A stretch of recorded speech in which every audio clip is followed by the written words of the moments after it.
With your short block complete, and ARP head studs installed, now it is time to install your piston and cylinder assemblies. Depending on how much the crankcase has been decked, you may need cylinder base shims to correct the deck height.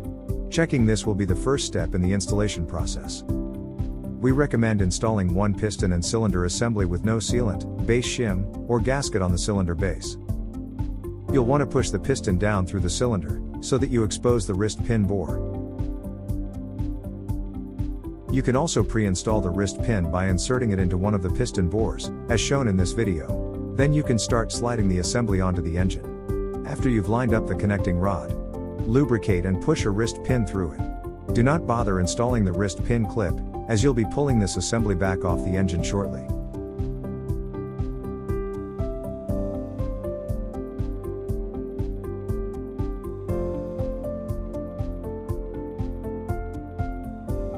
Turn the engine over, so that you can put the piston at top dead center. Take care to hand feed the chains while turning the engine, so the chains don't get bound up. The deck height, as measured from the edge of the piston crown, should be 1 to 1.5 millimeters.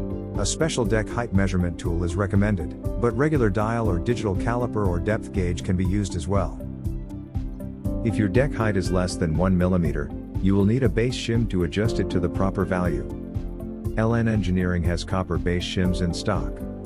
0.25, 0.50, 0.75, and 1 millimeter thicknesses are available. Now that we know how much base shim is needed to correct our deck height, we can pull the wrist pin back out, and remove the piston and cylinder assembly.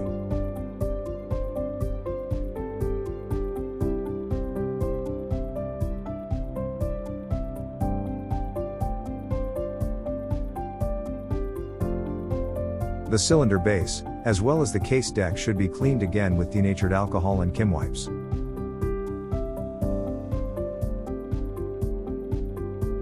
A non-hardening sealant will need to be applied to the cylinder base. If using a base shim, sealant will need to be applied to both sides of the shim.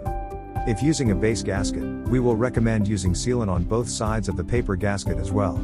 We are using L-Ring Curel T, however, Curel K2, and Dow Corning 730, are also commonly used.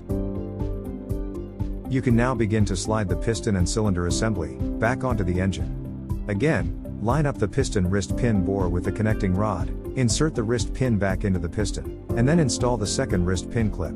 Before installing the second wrist pin clip, cover all openings in the engine case, as the clip can get accidentally ejected in the process and end up inside your engine. Make sure to verify that both sides of the pistons have a wrist pin clip fitted at this point. You can now push the assembly home, so the cylinder is sitting firmly on the engine case. We recommend using a cylinder hold down to secure the assembly on the engine, until you have the heads fitted. Now you can repeat the process, and install the remaining piston and cylinder assemblies, before moving on to fitting the cylinder heads to the engine.